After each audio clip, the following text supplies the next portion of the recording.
Guys, तो आज मेरे चैनल में है दीक्षा दी। कैमरा शाय है तो यही हम लोग का ब्लॉग। मैं और प्रतिभा आज वॉक पे जा रहे हैं क्योंकि गांव पे कुछ है नहीं।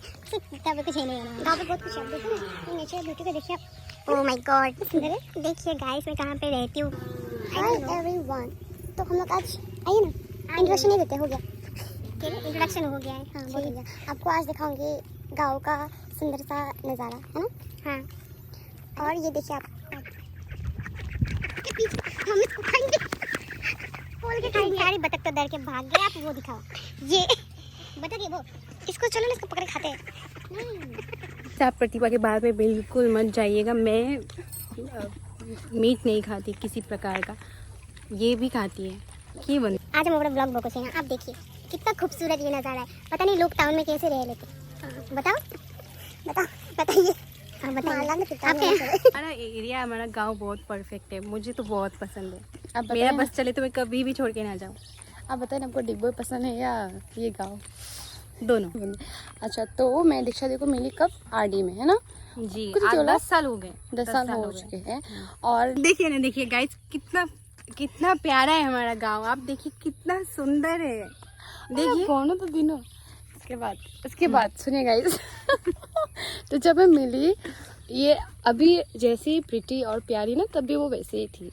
और सब लोग क्यों प्रीटी और प्यारी वाला पॉइंट मानसले भन्छ कि मैले भन्नु नहीं, आपका पहला इंप्रेशन वैसा ही होता है। मुझे दीक्षा दी का क्या क्वालिटी पसंद है कि ये कुछ भी होने से पहले ना थोड़ा नखरे दिखाती है कि नहीं होगा शायद ये, पर जब वो एक दिन उसको रियलाइज होता है ना, then she will give her 110%। मतलब वो सब कुछ फाड़ देती है। टास्क में जिस सभी फील्ड में करती जरूर है। नहीं होगा मैं ऐसे ब्लॉग। गाइस आज ये ब्लॉग बनाने का बिल्कुल कोई हमारा प्लान नहीं था, बट आज ये ब्लॉग बनेगा क्योंकि प्रतिभा आज बहुत शाय एक्ट कर रही है। आपको ये इस चीज़ से फाइट करना पड़ेगा। ऐसे कैसे होगा? रेनबो आयो, देखो रेनबो किधर है? दिखे ना। तो पहली बार जब मैंने प्रतिभा को देखा था वो बिल्कुल ऐसी ही थी, एकदम इतनी ही प्यारी। और आपका हेयर थोड़ा स्ट्रेट था और लॉन्ग था ना। तो मैं सोचती थी कि यार इतनी सुंदर लड़की है ये मेरी बहन होती तो कितना मज़ा आता सच में। हाँ क्योंकि आप बहुत क्यूट थी वो। और होते हैं ना कुछ लोग। प्रतिभा चाहती है कि हम ब्लॉग करें, तो आपको कैसा लग रहा है प्रतिभा? मुझे तो बहुत अच्छा लग रहा है। एक सुकून सा मुझे फील हो रहा है नज़ारे को देख के, आपको देख के। पॉइंट ये है कि मैं दीक्षा दी को देख के बहुत इंस्पायर होती हूँ क्योंकि हम दोनों ने एक स्टेज जो है ना खुद पार किया है। उधर तेरा पार किया मेरा। सुन ना मत बोलो तो दिन फास्ट। चलो गुड की मुझे फिर एकले बात। हाँ जाओ ना दीक्षा दी से सबसे बड़ा चीज़ क्या सीखा कि खुद को सेल्फ रेस्पेक्ट करना, सेल्फ लव करना और खुद को अच्छा ट्रीटमेंट देने के लिए और खुद के बारे में कुछ गलत मैनिफेस्ट ना करने के लिए। नेवर। तो मैं मजाक में भी खुद के लिए बुरा नहीं बोलती आजकल। तो ये चीज़ आपको अच्छी लगती है। हाँ और मैंने यहाँ से सीखा है, ये आपसे सीखा है मैंने, क्योंकि मैं खुद को नहीं करती थी बट अभी करने लगी हूँ। And thanks to you. कुछ बेसिक बना ही हो। गाइस मैं रोज 4:30 बजे सुबह उठ के ये जगह पे दौड़ के आती हूँ। दौड़ के आई। तो मैं आपसे ये पूछना चाहती हूँ कि आपने ये खुद को सेल्फ लव या सेल्फ रेस्पेक्ट करना कैसे सीखा? क्योंकि सब लोग कुछ ना कुछ इंसिडेंट से सीखते हैं ना, तो वो आपने कैसे सीखा? मुझे 2 मिनट चाहिए सोचने के लिए। ये देखिए ओके क्योंकि ये नज़ारा ऐसे आपको पिक्चर करने गाइस हम ब्लॉग करने की कोशिश तो कर रहे हैं लेकिन कोई टॉपिक ही नहीं आ रहा है हमारे। हो नहीं रहा है हम लोगों से। पढ़ाई भी नहीं हो रही, घर का काम भी नहीं होता, ब्लॉगिंग भी नहीं हो रही। क्या करेंगे हम दोनों? किससे बातें करते हैं ब्लॉग में? पता नहीं यार कैसे बातें करते हैं, हमें तो बात ही करना नहीं आता। हाँ हमसे नहीं हो रहा ये सब चीज़ें, इसलिए शायद हम लोग फेमस नहीं हो रहे। मुँह एटाओ आओ बेटा मैं करूँ दौड़ पण लात मारेगी मुझे। आज ऐसा है जो मूड से नहीं दौड़ पण तलाक आप तो आओ। क्या हुआ है यार, क्या हुआ आपको? अरे गाइस ये दोनों आज बिल्कुल भी मेरी बात नहीं मान रहे हैं। मैं आपको शुक्रिया कहना चाहती हूँ आपका इतना सुंदर गाँव मुझे घुमाने के लिए। क्या आप सच में मीन कर रही हो? अच्छा लगा सच में, मुझे ऐसे पसंद। मुझे भी मेरा गाँव बहुत पसंद है। आप ऐसे घूमे। अरे क्या कर रही हो? और चले गाइस प्रतिभा ने तो गिव अप कर दिया है। वो कह रही कि उनसे व्लॉगिंग नहीं होगी। But I am here to help. आप आओ इधर, आओ इधर. बातें बताओ, क्लासरूम में सबसे ज़्यादा चैलेंज आपको क्या फील होता है? क्लासरूम में सबसे बड़ा चैलेंज, पढ़ाने से भी ज़्यादा चैलेंज है कि बच्चे को मेंटेन करना, क्योंकि बच्चे लोग इतने बदमाश होते हैं ना, उसको मेंटेन करना इट्स लाइक कभी कभी इम्पॉसिबल बन जाता है. बट हमें कुछ ना नया टेक्निक सीखते रहना होता है, उसके बारे में सोचते रहना होता है कि हम बच्चे को कैसे मेंटेन करें. पर मेंटेन करना ईजी नहीं, स्पेशली जो छोटे बच्चे के होते हैं क्लास का, उसे तो बहुत ज़्यादा तकलीफ लगता है मुझे.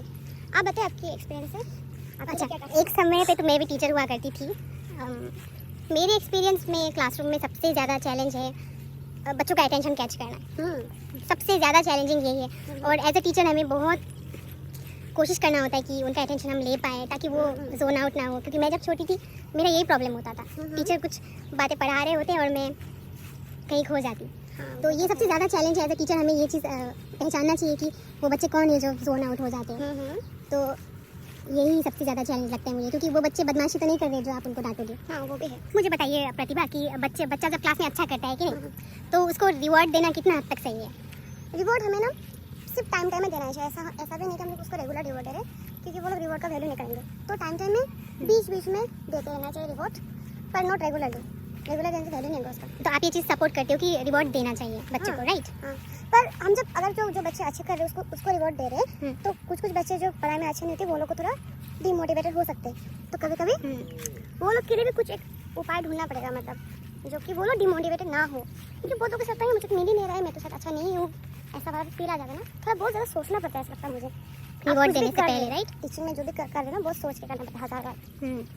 आपको क्या लगता है? No comments. ये आपके लिए आज करें. आपने अगला ब्लॉग पे मैं बताऊंगी, ठीक है? नो कमेंट्स, एकदम नो कमेंट्स. लेकिन ये चीज़ मुझे इतना कंट्रोवर्शियल लगता है, ये रिवॉर्ड एंड पनिशमेंट वाला. पनिशमेंट तो आप नहीं दे सकते, but still there are consequences, right?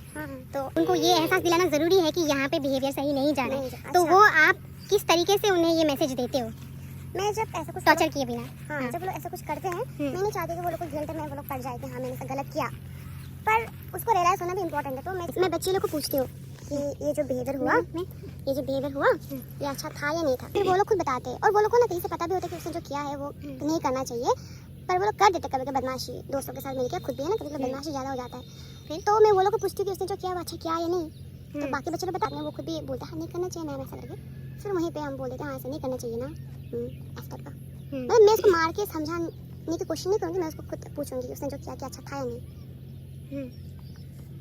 और क्या आप कैसे करते हैं? हाँ, जब मुझे कभी बच्चों का बिहेवियर इशू दिखता है क्लास में, आई मीन मैं तो टीचर नहीं हूँ guys, she is a teacher, but then जब एक टाइम पे मैं भी टीचिंग कर रही थी, उस समय की बात है, तो मैं क्या करती थी, बिहेवियर इशू जब दिखते थे बच्चों के, तो मैं सबसे पहले उन्हें रिक्वेस्ट करती थी, मैं हाथ जोड़ देती थी क्लासरूम में कि प्लीज़ ये मत करो, आपको नहीं पढ़ना है. पर देखो आपके सारे फ्रेंड्स कितने इंटरेस्टेड है, और ये बहुत रेयर होता था कि मेरे क्लास में बच्चे बिहेवियर इश्यूज दिखाए. ये मुझे मतलब फेस करना नहीं पड़ा लकीली. तो जब होता था, एक दो केसेस होते थे, तो जब होता था तो मैं उनको डांटती नहीं थी, कुछ साइलेंट ट्रीटमेंट भी नहीं देती थी. मैं बस हाथ जोड़ के कहती थी कि प्लीज़ क्लास में ध्यान दो, मैंने कितनी मेहनत से आपके लिए तैयार किया है, आप नहीं सुनोगे तो मुझे कितना बुरा लगेगा. और देखो आपके फ्रेंड्स, उन्हें भी तो सुन के कितना अच्छा लग रहा है. और सबसे पहले मैं ये उनका अटेंशन यहाँ पे लाने की कोशिश करती थी कि ये सब्जेक्ट बहुत ईजी है. और मैं बोलती थी कि आपका अटेंशन बीच में ब्रेक हुआ था क्या, फिर आपने ऐसा किया. तो मैं जानने की कोशिश करती थी कि वो क्यों कर रहा है ऐसा, और मैं कंपैशन लेके करती थी. तो मैं बोलती थी कि बेटा आप ऐसा क्यों कर रहे हो, आप मुझे बताओ, आपका ध्यान टूट गया हो, कुछ हुआ, बीच में छूट गया, मुझे अभी बताओ, तभी आप हैंड्स रेज करो, वहीं से हम स्टार्ट करेंगे. लेकिन आप मेरी तो हेल्प करो ना, मेरे लिए वरना कितना मुश्किल हो जाएगा पढ़ाना आपके लिए. फिर अगले दिन से वही बच्चा वो क्या करने लगा, वो सबसे ज़्यादा क्लास में ध्यान देता और दौड़ के आके सबसे पहले बुक्स मुझे देता. क्योंकि उसे वो एक्सेप्टेंस फील हुआ ना कि मेरी टीचर जो है वो चाहती है कि मैं सुनूं. हाँ, तो हमें ये भी सोचना चाहिए कि जो बच्चा क्लास में शैतानी कर रहा है कि नहीं, वो सारा तो अटेंशन सीकिंग बिहेवियर है. तो वो बच्चा क्यों कर रहा है वो ये सारी चीज़ें, तो कहीं ना कहीं मुझे लगता है कि डीप डाउन उन्हें भी प्यारी चाहिए हम लोगों से, अटेंशन चाहिए. वो बच्चा चाहता है कि टीचर देखे कि मैं हूँ प्रेजेंट इस क्लास में, राइट. तो हमें उसे ये एहसास दिलाना होता है जाके कि ये राइट वे नहीं है कि पहले हम पढ़ लेते हैं, उसके बाद जो 5 मिनट रहेगा हम सब बातें करेंगे, खेलेंगे, और आप कनेक्ट हो बच्चों से. तो उनको पता होता है कि ये चीज़ आने वाला है एज अ रिवॉर्ड. जब आप किसी को दे नहीं रहे हो और किसी एक बच्चे को नहीं दे रहे हो, सब खुश है और खेलने का मौका भी मिलता है, तब आई थिंक बच्चे पढ़ाई में ध्यान देते हैं. हाँ वो भी है. At the end of the day सबको बच्चे बूढ़े सबको प्यार ही चाहिए होता है. वो तो है. तो सबसे पहले हमें कंपैशन वाला रास्ता यूज़ करना चाहिए. उसके बाद और भी बहुत कुछ बातें हैं, पर हमें अभी जाना पड़ेगा.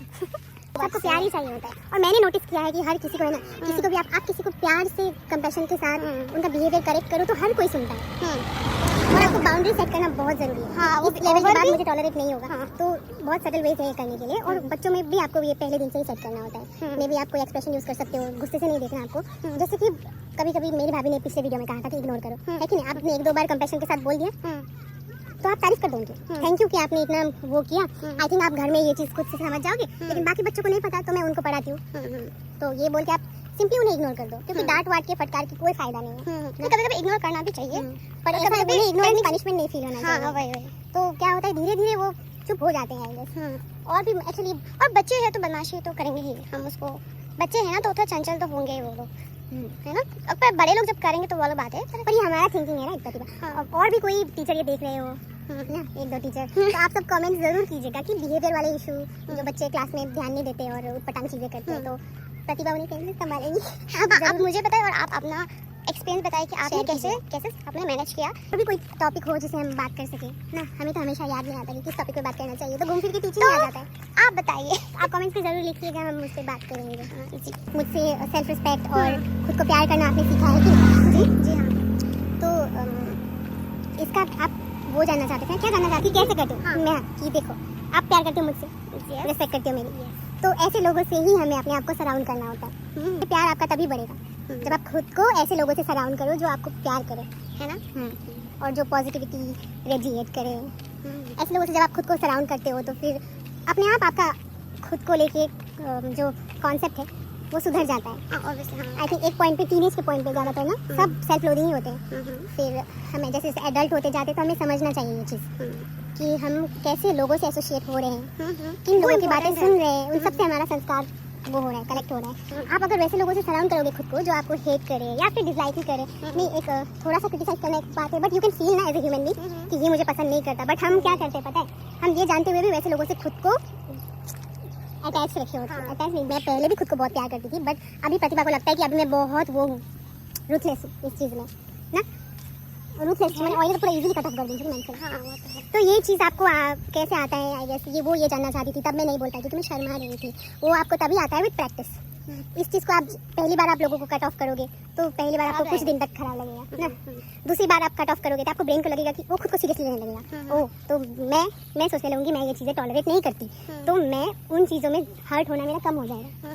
तीसरी चौथी बार करोगे विद प्रैक्टिस आ जाता है, जो आपके अंदर वीक बिच है उसको आपको फीड नहीं करना है, क्लिंग करके आपको खुद पे इतना फेथ रहना है कि खुद पे मतलब ये भरोसा होना चाहिए आपको कि आप at the end of the day ठीक हो जाओगे। इसके दिन में सबसे फेवरेट पार्ट आपका कौन सा था? आपको मिलना है मेरा फेवरेट पार्ट था, मुझे तो है ना, बट हाँ यही बात है कि आपको ये मिलना, सच है ना? हाँ ये सच है, फेवरेट पार्ट वो था, और साथ में ये ब्यूटीफुल व्यू, बहुत ज़्यादा सुंदर व्यू। प्रतिभा, हम बात करते करते घर पहुंचने ही वाले हैं, काश हम थोड़ा और नज़ारा दिखा पाते, पर तो जितना हमसे हो पाया। जी हाँ, सो थैंक यू प्रतिभा, आज आप आई, और थैंक यू आपको भी। काफ़ी रिफ्रेशिंग था आज का दिन। आप कुछ बोलो, यही था बोल guys, के क्लोज कर दो।